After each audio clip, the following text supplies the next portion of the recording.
Hi guys, it's Jazz and Jamie. Welcome back to Brand Creations, the pod. Today we're doing more of a personal podcast. We're talking about mental health, but in particular Jamie's journey with his mental health. We're doing this because last week we did an interview with another business owner that Jamie knows personally, and we were kind of asking him personal questions. And on the drive back we were talking and we realised that if we are asking people their personal questions, we have to be able to answer them ourselves. So that's why we're here today. How are you feeling? Shitting myself. I've no idea what you've got. I've no idea what you're going to ask. Well, that's my first question, actually. Why are you... We were going to do this last week, but then we didn't.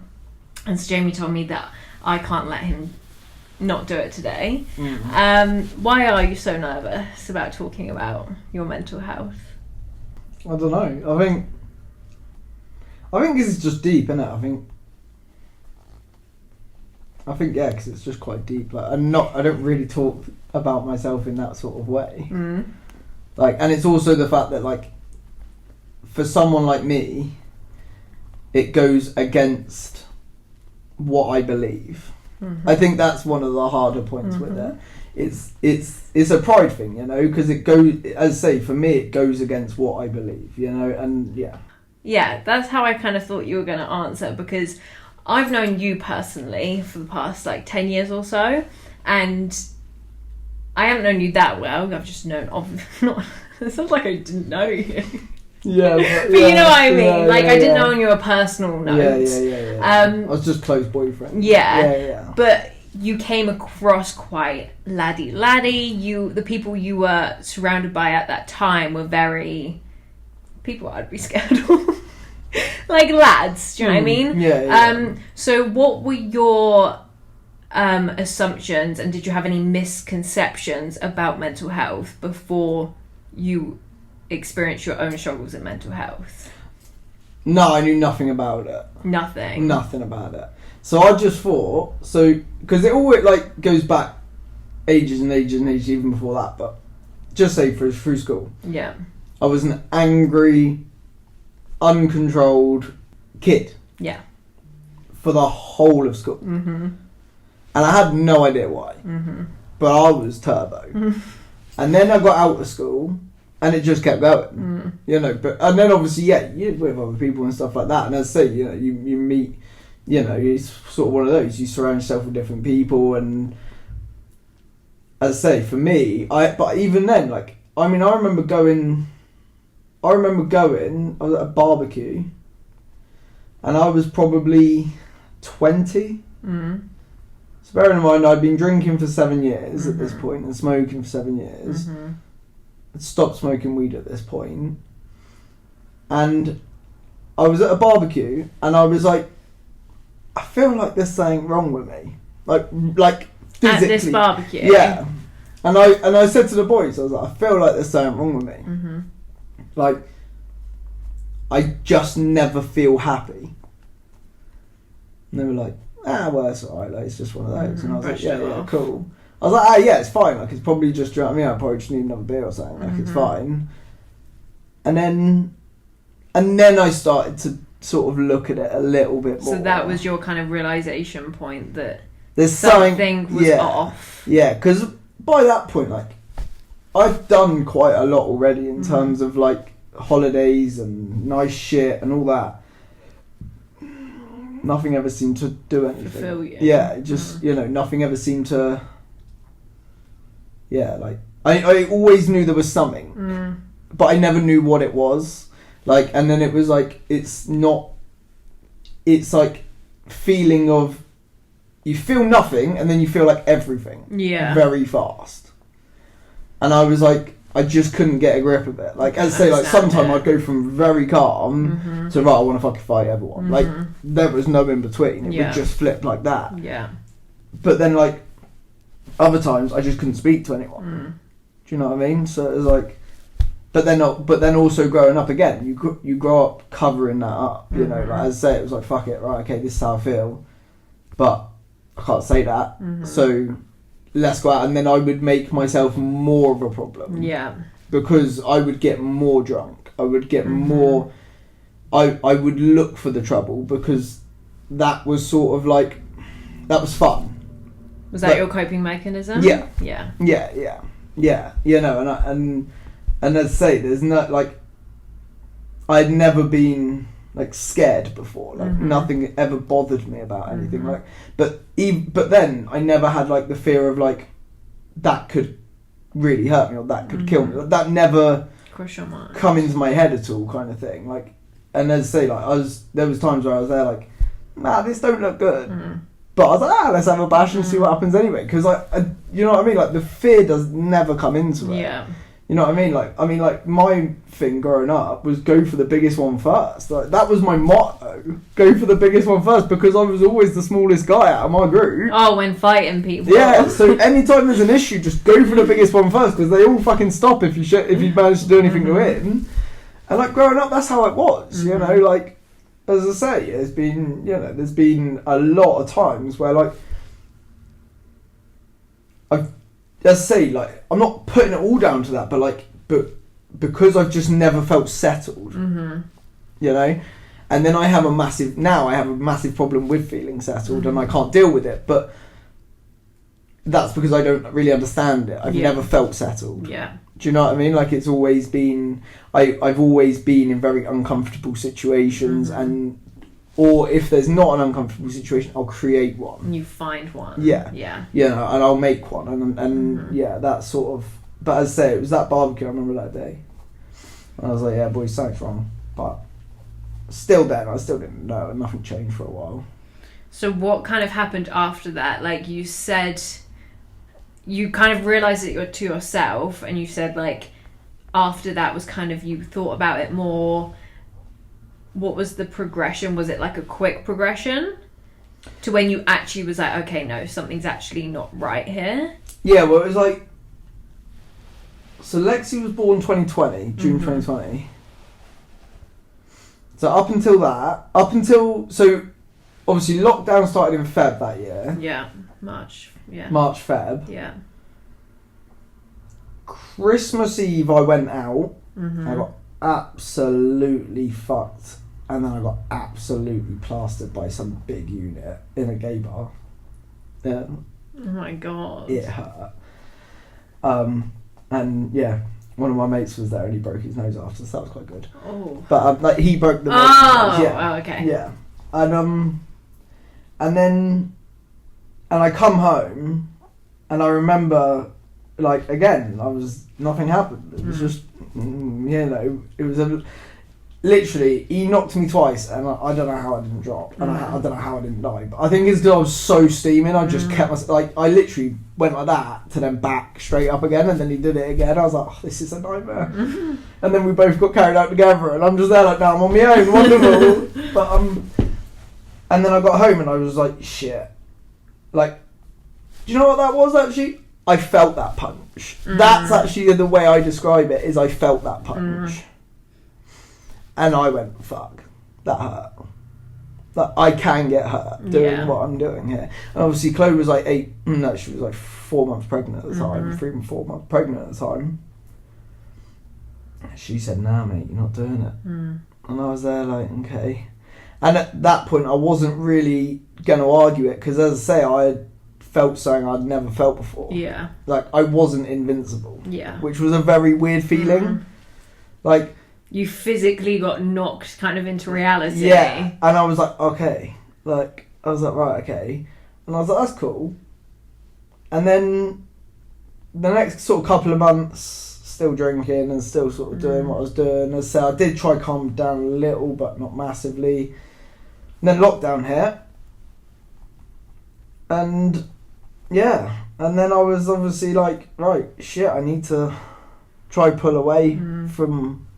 sort of, as I say, from that side of how I am, you know, because at the end of the day I'm having a baby in like 3 months at this point. Yeah. And like in the business, and every weekend mum and dad were fucking booting off because I was coming home bloody or whatever, or coming home in a different, like, you know, asleep or whatever. Like, I'd always cause trouble and they knew it. Yeah. and they just had enough of it. And I was there like, okay, like, so we're in lockdown, like, it's sound. I was like, I'll still drink, but I'll use this time to, like, I can't go out anymore, no one can go out. Yeah. But, so I was like... Distance yourself from that lifestyle. Yeah. And I was like, that'll be I'll break from it. And then I did, to be fair, as I say, because we had all the lockdowns and shit like that, and that was fine. But then I wasn't getting any adrenaline, I wasn't getting any action. You know, like, and I was like, oh, okay. And then I started getting really bad because I was like, because I had nothing to get out of bed for. Yeah. You know, like, I was still working, but not that much, and I wasn't like running the business back then. Mum and Dad were, so like, I didn't really have anything to get up for. You know, and Chloe was in bed most of the time because it was her first pregnancy. Yeah, she was so ill, so I didn't really have a lot to sort of do. And I think for a man to not have a lot to do is a real bad fucking problem. Yeah. And yeah, so I was like, okay, I know it's go time, drink. So I started to drink even more, and then that was it. Then until 2022, yeah, like 2 years of solidly drinking, not going out. Down. Didn't go out, Nothing. never went out, just at home. And then got to the point where it was morning, lunch, and then night kind of thing. It was just constant. As I say, like when we went on holidays, it was like, you know, Chloe, like, I want to try this cafe. No, they don't serve alcohol. Like I couldn't walk in there and just have a lunch without a couple of pints. Yeah. Like, and it was always measuring like how much I was eating, how much I was drinking to make sure that I could still drive in the day, and then in the night, fuck it, doesn't matter. Like, you know, so yeah, it was, and then so it was pretty mad, to be fair. So how did that, like, I mean, I guess you, as you said, you're in lockdown, so you weren't working a lot. So did it have like a large effect on your work life? Yeah. Because were we coming out of lockdown? Yeah, so like the end of 2020, then like 2021, they were farting around with them for a bit and stuff like that, and they were on and off and relaxed and not so relaxed and shit like that. To be fair, it just fucked. It made me make some very silly mistakes. Yeah. Like, and it was the fact of, you know, again, I think I sort of come out of it and I was like, I was quite happy to have a problem with anyone. Like at that point, again, still Mum and Dad were running the business, so like, and like, I was just a little cunt because, like, I weren't getting that action side of things, but like, and I was constantly feeling like shit because I was constantly drinking anyway. So like, I always felt like shit. And then I sort of also knew that there was something going on, but I had real no idea as to what it would be, or, you know, or anything like that. And I was like, I just sort of, you know, it affected like everything. Like on the weekends, Chloe would be like, let's go here. I don't want to. I want to sit here all day and watch TV and not, well, or just not talk. Just leave me alone. Like, you know, and then at work, I don't want to be involved with people. I don't want to do that. I just want to be in my own little space, you know. So it affected everything, and obviously like how to grow. Like, you can't learn, you can't take stuff on when you're like that, you know.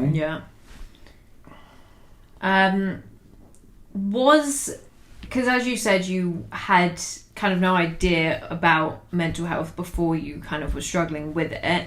What was one of the kind of hardest points of your journey, was one of the hardest points accepting it yourself? I actually had no choice when I accepted it, and even then I still didn't. I actually don't know when I actually I mean, I accepted it. Yeah, the day I wanted to die, like so, like, and I tried, and I was perfectly okay with that.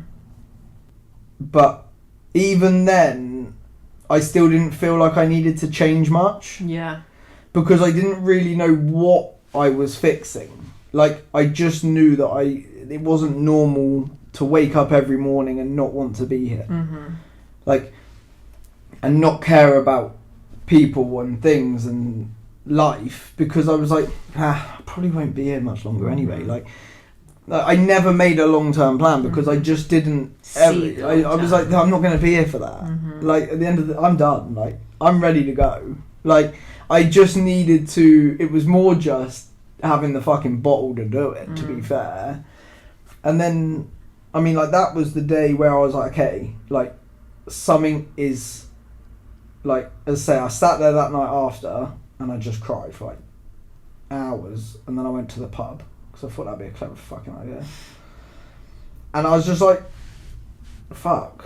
Like, I don't, like, I was like, do I, like, do you know what I mean? Like, I didn't, the reality of it being taken away, and, like, not actually waking up the next day, and, like, never seeing Lexi grow up. She was pregnant, Chloe was pregnant with Leo at the time, never seeing Leo grow up, like, even be born. Like, I'd never have even met my son. And I was like, and that was pretty fucking mad. And then, but then after, like, I went through a very weird phase, because, like, so that was, like, end of October 2021. Then I'd say I went more off the wet rails for a bit, because I felt like a fucking idiot because I couldn't do it. Wow. And I was like, yeah, and I was so embarrassed that I couldn't do it, and that I saw it as a failure. And I was awful. So then again, I was drinking all the time. Not really getting into too much trouble as such, just more the fact of, like, pissing everybody off, because I was steaming all the time. Yeah. And then Leo was born, and again, I was like, you know, I drank for about 3 weeks after Leo was born, and then 27th of Feb. 22. I said, nah. I said, this is the last thing that's got to go. Why? What happened on that day that made you realise that? I woke up, I remember the day, I woke up and I left my pint on the side from the night before. So I used to open one just before I went to bed. So then, like, Chloe wouldn't be like, why are you saving it, kind of thing. Because if I didn't open it, and then I had it in the morning, she'd, like, know it would be gone. But if she saw me open one just before, she'd expect it to be gone, kind of thing. Or I don't even know if she did. I don't know Kylie that well. But then, I don't know. But then I woke up in the morning, went downstairs, my usual, to have a couple of cans for work. And I was just like, this is rats. Like, this is just rats. Like... Yeah. So it wasn't even a specific thing, it was just your mindset. Yeah, flipped a switch. I just went. I think I woke up and I was there and I was like, as much as okay, I'm not happy right now, I want to be here. Yeah. And I think that's what changed. It was like, I'm not happy, and there's things that I need to, like, switch around with it and stuff like that, and there's things that I need to, like, try. But I know I want to be here for my kids. That was.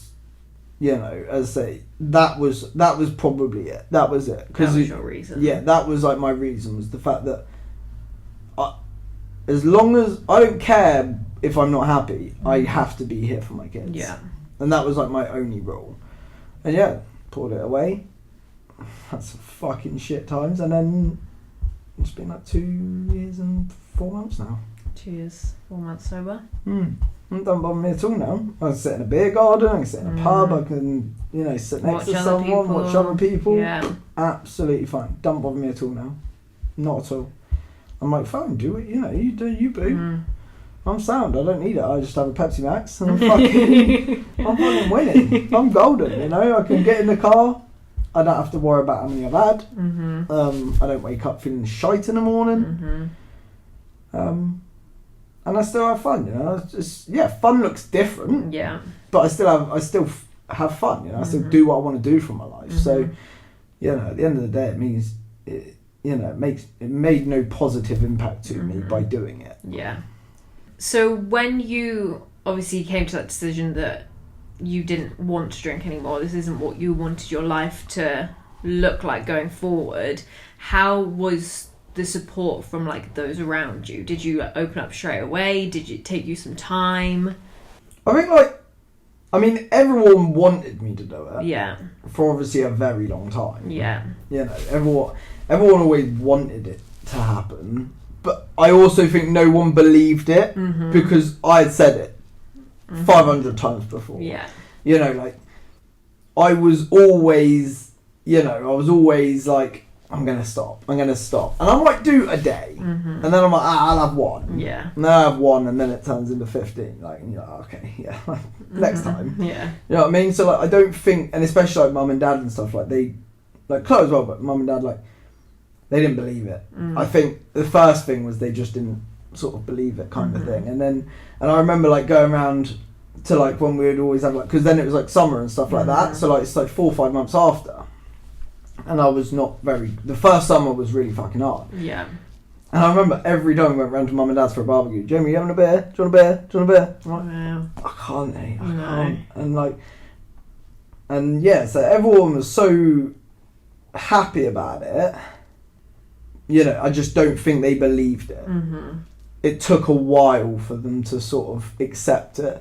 Not accept it for me, like just accept the fact that actually it was going to happen. Yeah. Because also, like, it would have, like, upset them if I went back on it kind of thing. So they didn't want to... Yeah, like, give themselves false hope kind of Yes. thing. Yeah. Oh, yeah, they're all there for me, fucking, you know, cheering me on. But as I say, I don't think they actually let it go until... How was your perspective I mean, I guess I know you said that you didn't really understand it fully at the start before you had anything, but how has your perspective changed on mental health as you've gone through your journey and now here afterwards? Well, I remember I always used to say, like, if someone said, oh, I'm feeling depressed, but you got a fucking headache, mate. Really? I remember saying, or I just thought, you got a fucking headache. Because I just thought, like, because it was sort of like, it was new to everyone back then. I think the problem is, so, like, I always grew up, and, like, as much as, like, my mum and dad are so, like, mum and dad have always been so amazing with me. Dad has never been the feelings type. Like, that one, you know what I mean? He's got that from his dad, he's got that from his dad. Like, you never had, like, you know, like, he was always there, but, like, the feeling side were never there. Like, it was, I never knew how my dad felt. I never knew anything kind of thing. And then, so, like, it was sort of weird for me to be like,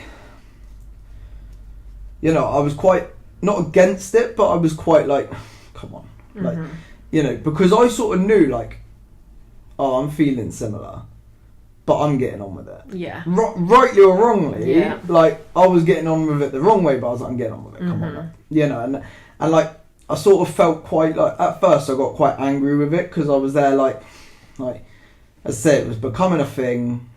People were sort of saying it, like, I'm depressed. You're fucking not, man. You just sneezed the wrong way, like, you know what I mean? Like, you're sad. Yeah. Like, you're feeling very normal emotions. Yeah. Because come tomorrow, you'll be skipping down the fucking road. Like, you ain't gonna give a fuck. Yeah.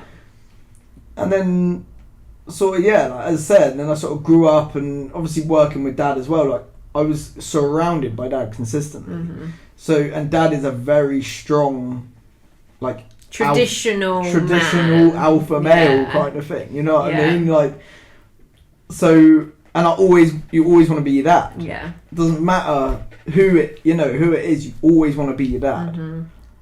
And then, so, like, for me, I was like, that is the way. Yeah.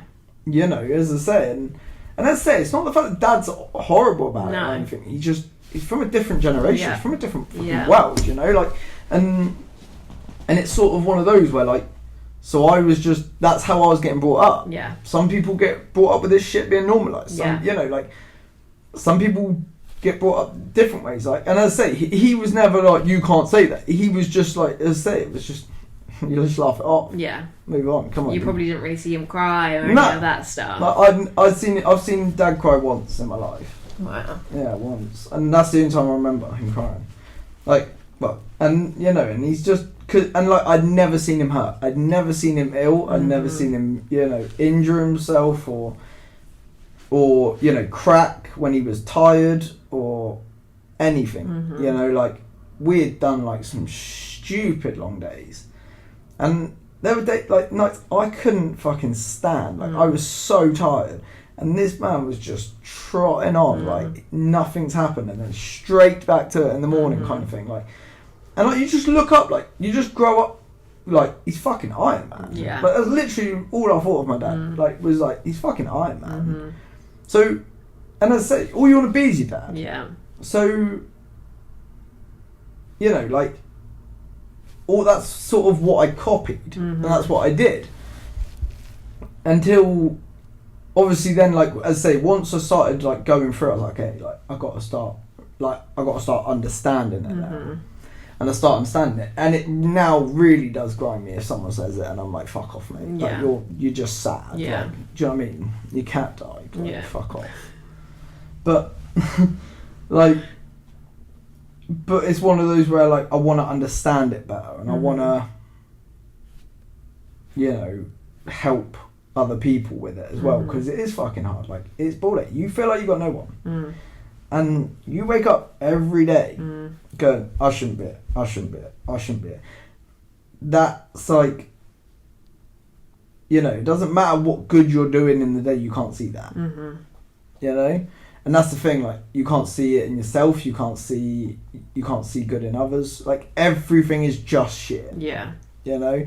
Like, as I say, that's not the way it should be. And now now it's becoming, obviously, like, now everyone's claiming they are what they are and that sort of stuff, which is sound, but it's like, I think it's quite hard, because I think a lot of people need to recognise, like, you're just sad. Like, and as much as I get, you're allowed to say whatever you want to say, self-diagnose yourself with whatever, that's fine. I say, I've done that with ADHD, you know what I mean? Like, Yeah. do it, but also you have to look at the people that actually either have been through it or have done it, because they're serious. Yeah. You know what I mean? Like, they were very seriously not here. And, like, so when you think you're in that place, then think. Yeah. Do you know what I mean? Yeah. Because and try and understand that feeling for a minute. You know what I mean? And a lot of people wouldn't be able to do that. Yeah. And as I say, like, I'm not one of the few. There is millions of people that was perfectly okay with it. Yeah. As I had no issue with it at all. You know, I was, to be fair, as I say, I always thought it was what I deserved. Why? Because I don't see myself as a good person. I don't see myself as a nice person. I see myself as a... And even still now, I still don't. I will still never say I'm a nice person or anything like that, because I see myself as a toxic person. And that's just how it is. Yeah. So then it's like, because, you know, I will never accept any of my wins. I will never accept any of my losses, because, well, I'll always accept all of my losses, because there I'm expecting to fuck up. Jamie did it again, well done. Do you know what I mean? Like, and then it'll be like, you do well, it's like, you can do better. Do you know what I mean? But, like, so I still have that side of things, and, you know, say, like, I still have that, like, a lot of it's like, I have a lot of, like, imposter syndrome and all that kind of stuff. But yeah, I can't remember the question, but yeah, something like that. Yeah. The question was, well, how's your perspective on mental health changed? Oh, right, yeah. You kind of went over it. Yeah. So, what have you learnt about yourself during this journey?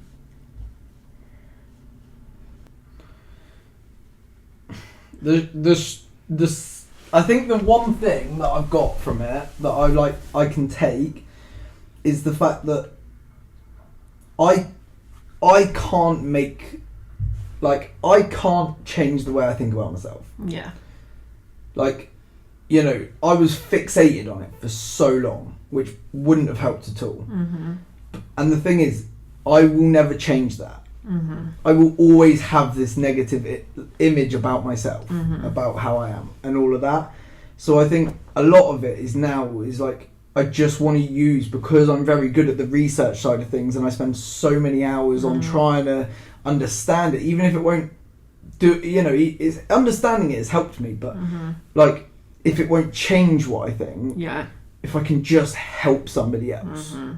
You know, I don't really care about anything else, to be honest with you. I mean, like, everything else is lovely and everything else will come. Like, I'm very happy with, you know, everything else.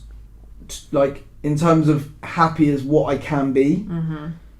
Like, there's never really a thing that makes me go, ooh, because I just don't get that. That's not, you know, I get a rush of energy every now and then, but I don't get that, like, joy feeling or whatever. But it's like, it's just made me just want to help more people, you know, because there's so many people out there at the moment just fucking that are like, you know, that was like 2 years ago now or whatever, like, so many people where I was now then kind of thing, and they have nowhere to go, they have no one to turn to, so it's like trying to do that and like normalise it a little bit, like, but not just the problem is I'm the wrong person to come to for I'm feeling sad. Do you know what I mean? Because I can't resonate with that. If you've got a problem, come talk to me and I'll find out the fucking problem, and I will find out what it is, kind of thing, and I'll help you. But I'm not the kind of guy that will just go, I'm sad. You know what I mean? Yeah. So that's sort of what I've got from it. Is the fact that I just want to help people as much as I can. So from that, what advice then would you give to someone who is currently in that position you were in 2-3 years ago? Well, I just think, you know, the bottom line of it is, whatever your tomorrow looks like, whether that is piss poor, it's going to be really hard, it's going to be a really easy day, you know, whatever, it's better that you do it. Do you know what I mean? Like, it's better that you're here for it. Yeah. And I think that's sort of what I did for a lot of it, was I was just there like, I have to make it till tomorrow. Tomorrow is tomorrow's like, you know what I mean? Like, tomorrow actually never comes around, kind of thing, because then it's that day and you've always got tomorrow. But like, so I always just said every morning, I was like, make it till tomorrow. That's all I said, you know? Because you never know what's going to come of your day. No, you know, and something has to turn. That's the thing that, like, you know, what goes up, must come down, and all, you know, all the same things. It has to flip. But there's no time frame on it. But it has to flip at some point, you know, or at least ease. So it's, as I say, that was my big thing. Just wait. Every morning, just make it to tomorrow, and as I say, then that will be tomorrow's problem.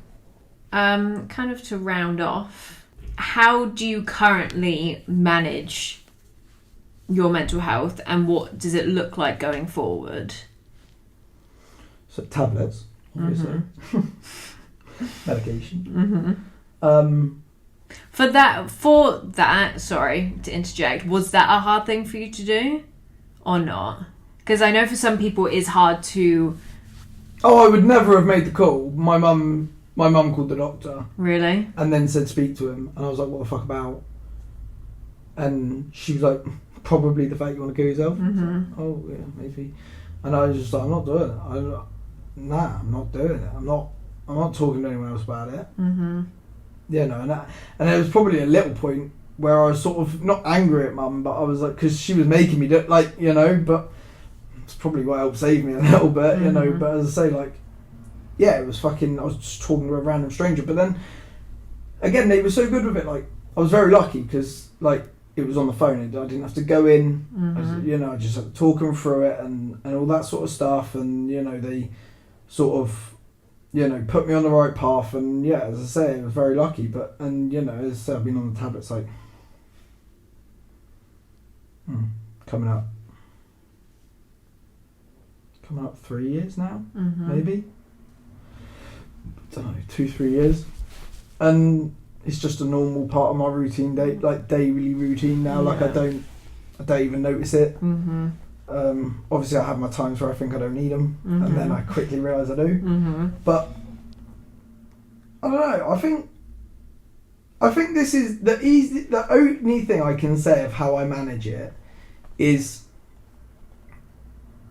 I wake up and I still want to be here. Mm-hmm. So, you know, and at the end of the day, I also have a reason too. You know, like, and everyone has a reason. Like, you don't have to have kids or have a wife or anything like that. Like, everyone has a reason. Like, even if you are on your own, you have a reason. Find that reason. Yeah. Like, there's something, you know, like, and it doesn't have to be materialistic. It doesn't have.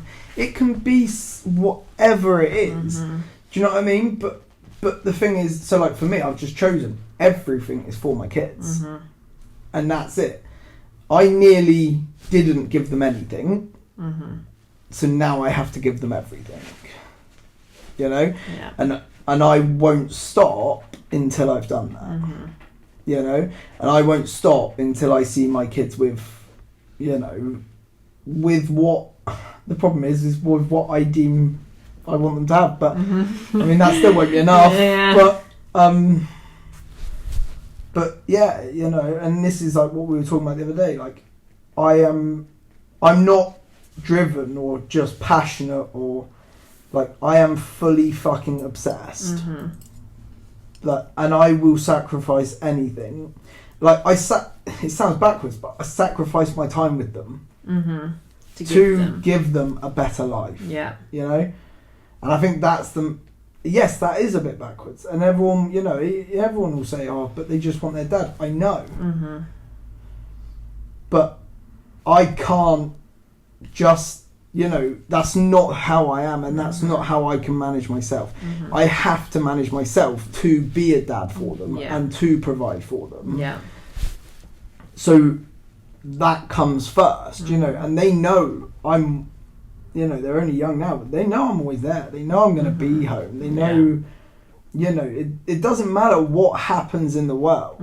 If I need to be there, I'll be there. Yeah. You know, and if you know, something's going wrong or something, I'm there.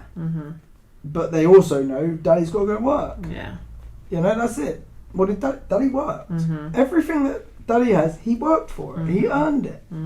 Same as way as my dad, my mum and dad. Everything they had, they worked for it. You know, and that's the same for me. Everything, you can't take that from me because I earned it. Yeah. You know what I mean? And that's the thing. Like, that's how every day I wake up now. It is quite. I mean, as I say, I don't look after myself exceptionally well. But it doesn't matter. This is the thing. Like, from an outside perspective, it matters. But to me, it doesn't matter. Because really, I'm just running this life for them. Yeah. You know? And like that video I showed you earlier. I care more about them and their life than I do my own. Yeah.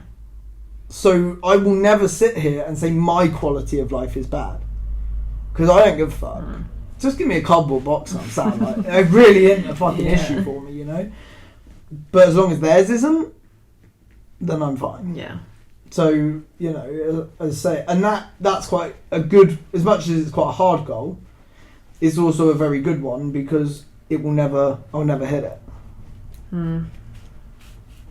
You'll constantly be chasing. Because, as I say, it doesn't matter. Even if I got to the point where there's fucking millions in the bank.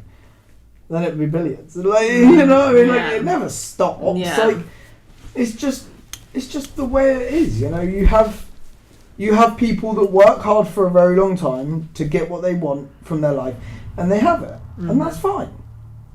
But I want to take more, and I want to, because I want to take enough for my kids, you know. And they will. I'd say it will be hard when I'm older and they're older to go, you know, I maybe wasn't there as much. Maybe I wasn't there as, you know, as much as I'd like to. And yes, it is shit. But if they can carry it forward to their kids, down to their kids, like, it, you know, that's what I care about. You know, I never once, when I talk about my mum and dad, talk about money or the money they've spent on me or the money they've worked for. I always talk about their work ethic, what they've done for me. Yeah. I've never once sat there gone, "Oh, you were never there for me, you're just selfish." Never once. No. Like, because at the end of the day, they've always done everything for me, and I'm just following that on. And I would want my kids to follow it on. Yeah. You know, but So yeah, it's sort of that's sort of the thing of how I deal with it now. And that's your future, how you'll deal with it. I don't care about the materialistic things. As I say, if you want that, you fucking do what you want to get that. Like, but they've not got a bad quality of life. Yeah. You know, they're not restricted in what they want to do, and all of that. Then yeah, I will deem it as a fair trade. You know, and that because that's what everything is. Everything is a fair trade. And at the end of the day, it's my life for them. It's my life for theirs. And I will do that 1,000 times over. One, because every day, like, it sounds stupid because, like, I'm still can be quite a negative person. But, like, every day for me is just a bonus. Because I shouldn't be here right now. So, even if I only get to see my kids for 10 minutes that day, that 10 minutes is the biggest bonus in my whole life. You know? Because I shouldn't have had it. You know? And as I say, watching them, you know, all the stuff that you do as a parent. I mean, I was very lucky. Somehow I've timed it perfectly with the 2 walking and stuff like that. But, like, which is a fluke. And chances are I'm going to probably miss, you know, I'm going to miss it somewhere down the line. But it doesn't faze me, and it's not the fact I don't care. I think sometimes it can come across like I don't care. Yeah. But because, like, it's not a big. It is a big deal. But to me, in the path that I'm trying to get to, that's just a stepping stone kind of thing. And as I say, okay, I might not have seen their first ones, but I'm now watching my children walk. Like I'm now like. You know, I've now just watched Lexi turn 4, like going on fucking 14. Like, you know, Leo's just turned 2. I never met Leo. So if I get 10 minutes, even a week with the boy, that's 10 minutes better off than what I should be right now. Yeah. You know? So, like, to me, when it comes to that side of things, there's no negative. You know, as I say, I get my family and all, they will disagree. You know, they want me home, and I get it. You know, and I know that there's going to be a knock-on effect because I've experienced it myself. I'm not doing anything different to what I've experienced myself. Yeah. But it's the fact that they know I love them. They know I'm there for them. It doesn't matter where I am and what I'm doing. They're the first things that's on my mind when I wake up, and the last things when I go to bed. And as I say, you know, it's like I say, every morning, day's going to work. Nothing changes. It's the same thing every morning. Day goes to work. And that's it. Day has to. You don't, you know, they always ask, why? Because I have to. Yeah. I have no choice. Because, you know, sometimes I do say, like, you know, to explain it and stuff, I'm like, you know, because we need money to get you nice things and stuff like that. But other days I'm like, you know, I just need to. Because there's no real, you can't explain to a 4-year-old, I'm doing this for your future. Like, they don't understand. They just think of the next fucking Paw Patrol toy or whatever's on the telly at the time, you know? But,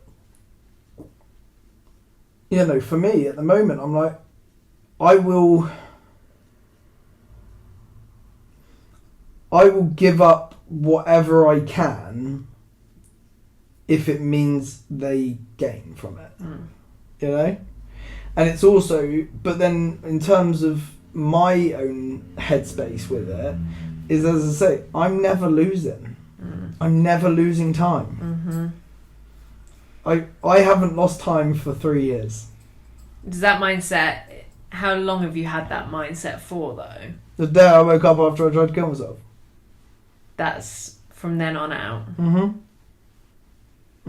Even when, as I say, I sat there for a few months and just walked around like a failure, even then I thought, this is like added time. So, you know, like, it's one of those, nothing, like, I still have no fear, but for a different reason now. You know, because it's like, as I say, as much as I want to be around for my kids as old as I can be and see grandkids and all of that kind of stuff, there's nothing I can lose that's important enough as long as I still have my life. Because if I have my life and I've rebuilt it once, I can rebuild it again. So anything can be taken away from me. It's not the fact I don't care. I'm just not scared. Yeah. Because I know in myself, if I want something, I'll make it happen. You know, and that's the thing with it. And it's like what I say to you all the time, is the fact that, like, we literally had this conversation the other day on the way home. Don't try and match me. Because you have something to lose. Like, you know, in terms of you will have naturally a different outlook to life than me. Yeah, and rightly so. I wouldn't want anyone to have my mindset. I have nothing to lose, but everything to gain. Yeah. And I also know that when I was at my lowest fucking point, everybody who was there, that was it. There was only the couple of people. And that was it. There was no one else fucking coming to save me there. Yeah. You know, and so, like, as I say, I have nothing to gain. No, nothing to gain from, like, going back to old people. Yeah. Or anything like that. Yeah. But in the same sense, I have nothing to... I've been there, I've done it. Yeah. I've been at the point where I should have lost everything. Yeah. And everything to me is not, I've lost all my money. Money is such a... Tangible? Yeah, tangible thing. Like, because it comes and it goes, whatever the weather. Yeah. You know, in business, in life, in everything, it comes and it goes.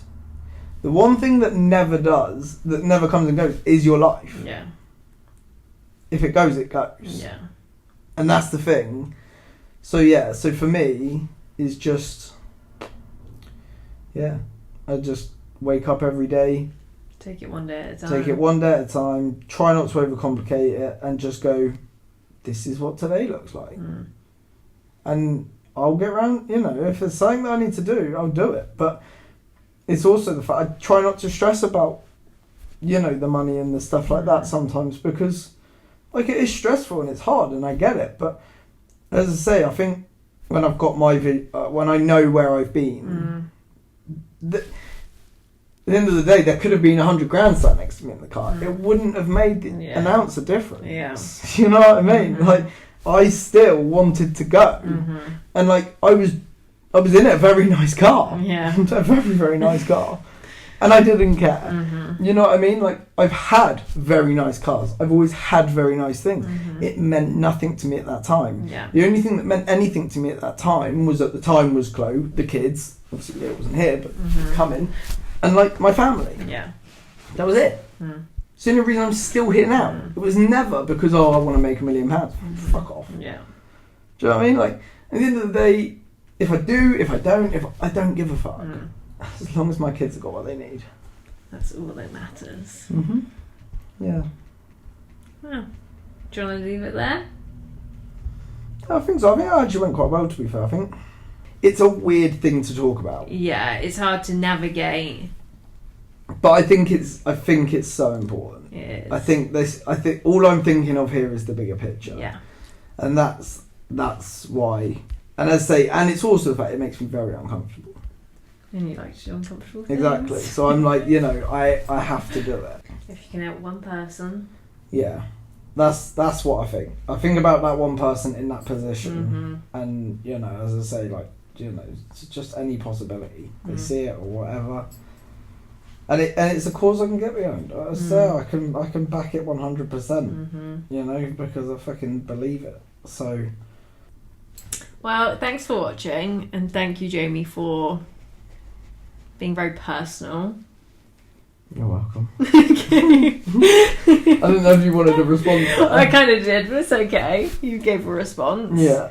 And yeah, I think the main reason we're doing this and why you're wanting to speak about this, even though it is very hard for you to be so personal, is because if it helps that one person, then it's all worth it. Yeah. It's all worth it. Or if it helps someone who's got a family member or a friend or someone else who's dealing with it to also understand. I mean, yeah, because that's the thing. I think now, I would say it's safe to say now, for every person, you know, either you or you know someone Absolutely. who is struggling with it. as all different levels. Yeah. But still. And all different kinds of... Yeah, all different feelings mental and health different... issues, Yeah, exactly. But I think everybody now has someone, whether they're close to them or not. I think everybody knows of someone. So I think it's more just the fact that the more people that can, like, get behind it. And understand from someone who's been through it. Yeah. And, like, I'm just a normal bloke. Like, I'm really not anything special. Do you know what I mean? Like, I'm really... You know what I mean? Like, I'm not going to drive away in my Bugatti and just be like, oh, I've just done this for the sake of doing it kind of thing. You know what I mean? Like, it's like, I'm just a normal bloke. I'm going to... Just go back to your house. I'm just going to go back to my house. I'm just going to, like... I work, I go home, I work and I go home. That's it. Like, I'm not, there's nothing fancy. It's just, and all of this is just, as I say, what is the truth. And as I say, it's... And also not a lot of people are in a position where they're comfortable with opening up about it. And that's okay for them. But it is also, it's a good thing that you are... being so open, because not many people are in a position to be comfortable with talking, which again is okay, like it's totally okay to be. Yeah. Well, I think a lot of people, it's fucking very hard. It's traumatizing, and that's the thing, and everybody needs to deal with it. But then everyone deals with it in a different way. Some people accept it and go, well, that's part of sort of, as I say, like I do. That's part of what made me now. Yeah. And some people are like, shit, that was fucking rats, but that was hard as dick and I'm through it. And I never want to fucking breathe it again. Sound. Everyone deals with it differently, don't they? And that's the thing. But I think the good thing about like the way we can do this now is like people can watch this from the comfort of their home. They haven't got to go out anywhere. Yeah. They haven't got to go out and talk to anybody. Just they can watch this. Hopefully, see the clips or whatever, and as I say, it can just sort of, as I say, it might just help. Know that you're not alone. Yeah, I think that's the main thing, isn't it?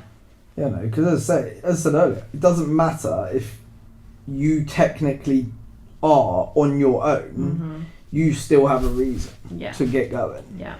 Because there's so many fucking people that have like changed their life around from nothing. Like Sylvester Stallone was homeless. He sold his dog, and then literally he sold his dog, and then if I got it right, so he was homeless. He sold his dog because he said it's not the right quality of life. And then he was like writing Rocky script at the time and stuff, and then it got picked up. And as soon as he got paid for Rocky, he went straight back to the man's house and bought his dog back. But I don't actually think they took any money, because they were like, you did it because it was quality of life.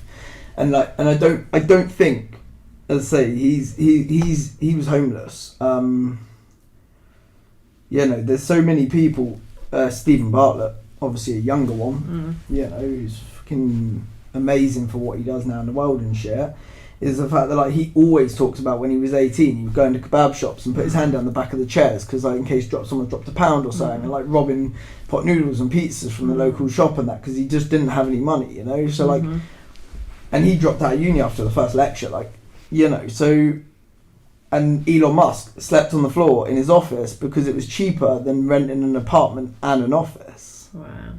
And like there's so many people, like Kevin Hart was fucking flat broke, being like going to every show in the world when he was just a kid, like for nothing, and then coming home and having to like do all the house, like because like to help his mum and stuff like that. And at Middleton, another one who's sort of massive now and all that sort of stuff, is he was in the military, left, went to prison, got out, and thought I need to change my fucking life around. Wow, I didn't know he went to prison. Yeah. And again, he's had an incredibly hard life, and there's so many people. Terry Crews is another one. I mean, his life is just, I've listened to his book, and it's just impossible, And I think that's the thing, is you have to realise that you have to do hard things. You have to get through the hard things to like flip it. Yeah. Because if it's easy, you're doing it wrong. Or, you know, as I say, when you think it's hard, that's when whenever you say this is hard, I tell you to push harder. Because I know what you're saying is hard right now isn't hard. You know, because there's actually quite an easy solution. And this is why, like, I never really get that stressed about a job or work that I need to organise, because it's not that hard in the grand scheme of things. It's not that deep. It really isn't. You know, it really isn't. But saying that, don't invalidate people's feelings. No. But don't. The only time I have an issue with that is when people walk around saying, I'm so depressed because of it. Yeah. You know? It's like, no, you're not. Actually, it just didn't go your way and you're upset about it for a bit. Yeah. Like, you'll be sound. Like, I think a lot of terms, I used to get annoyed at oh my god, I can't speak. I used to get really annoyed at it at school when, I mean, I was also not going through a great time, but when people would just say, oh, I'm going to kill myself. At the time, my best friend had just died. That, would tick me right off. Now, I don't really have that big of a problem with it, but I think a lot of terms have been coined. Is that the term? I think so. That people use them out of context and willy-nilly when realistically they're not as willy-nilly as... Like, people just say, like, throw out and say things, and yeah, sometimes it's funny, sometimes it's joking, but also, if you're actually listening to what you're saying, it's a lot bigger than just a little joke. Just, oh, my pencil broke, I'm going to kill myself. yeah. Well, actually think about what you're saying, and then think again, that kind of thing. Yeah, I mean, I'm even still now guilty of that. I still Yeah, I say stuff, know, but I get what you're saying. Yeah. Yeah, I get what you're saying completely. Say, like, I think if you're willing to use it, you have to understand it. You know, because it's like... And again, you're not going to know what everyone around you has gone through, so it's not like you can say things and have... Because I was going to say you have to be aware of your surroundings, but you're not always going to know what everyone around you is going through, has been through, so it's kind of hard to put that pressure on you, but sometimes... think a bit more before you say, but because you don't know. No, exactly, and that's the thing. But like, it's just, and that's why like they brought out this thing, didn't they, a few years ago? Ask 3 times. Yeah. Because it's like, the thing is, like with the pencil thing that you just said, my pencil could snap, and that genuinely could make me want to kill myself. But it's not that. Yeah. It's all the stuff that I've been covering. Do you know what I mean? Like, especially schools and stuff like that. You don't know what these kids are going through at home. You know what I mean? Like, they might be the most popular kid in school and always seem put together and stuff, but you don't know what they're doing at home. You know, like some parent, like caring for sick family members all the time, and barely sleeping or whatever. You know, and like you never know. So it's like it's a very hard one to sort of judge, and I think this is why like. I feel like this is why I also wanted to talk about it, is because I think everybody will put their ideas across. If they notice you're a bit sad or something, it's very quick to just go, you're depressed. And it's also, and everyone will put their ideas across. But I think sometimes actually you need to speak to someone who's actually done it. Yeah. Done it. Like, been there, and actually like sort of lived it a little bit to go, oh fuck, okay. Yeah. Because as I said, I have no interest in giving you fake advice. Because it doesn't benefit me in any way. No. It doesn't benefit me anyway. I'm not getting paid for this. I'm not paying me to fucking say this. You know what I mean? Like, so at the end of the day, this is the only thing I'm getting out of this is to help people. That is the payment that I'm getting. But as I say, it is sometimes can be more damaging to take the wrong advice from people that don't understand it either. I auntie had that, and I think she used to do this to help balance on her head backwards to do it. Okay, well done, Sarah. Yeah. Sorry, Sarah, but you know what I mean. Like, fuck off, mate. You know what I mean? Like, as I say, like, speak to someone who has done it, you know, or has been through it. Then, or you don't have to speak to them. Just do what I do. I follow every single one of them. I watch everything they post. You know. And I also think everyone will deal with it differently. So kind of try and find your person that you think will align with you. Like you like Stephen Bartlett and all them kind of people. That's your people you would go to. But it doesn't have to be everyone. So find your people. Yeah, exactly. Everyone's got different. Yeah. Everyone's got different people. Yeah, and like. Even for me, I've got quite a wide range, but then I bet if you had the same thing, you would have 6 different people. You know, like, you know, some people get that from Taylor Swift. Like, some people get it. You know what I mean? Like, you don't even have to get it from like psychologists or like, you know, directly, like, because they've all had it, you know. Like, look at Justin Bieber; he's had it. Billie Eilish. Yeah, you know, and as I say, I'm sure Taylor Swift probably has as well. You know, I bet money on it she has. So it doesn't matter. There's no right or wrong with who you decide to put it in. As I say, I've got like 50 people that I sort of dabble between. You know, so it's sort of just find someone you feel like comfortable and safe enough to, if not reach out to, keep an eye on and just, you know, use their advice. Yeah. Take it as if they're talking to you. That's what I do. Yeah. I'm the one in that interview, not anyone else. Do you know what I mean? Like, he's talking to me. Yeah, he's told me that, you know? Yeah. No, and that's it. And I'm like, oh, that was actually a really good point. Thanks, Dave. Yeah. Thanks, Kevin Hart. Next question. But yeah. Well, hope you enjoyed. I hope it's helped someone. I hope you've understood a bit more. If you're struggling, then know that there's always other people. Isn't that what they always say? There's always someone. And yeah, do you have any last words? I think I'm all talked out. Well, I think so. Just talk to someone. And we'll see you next week. Bye. Bye.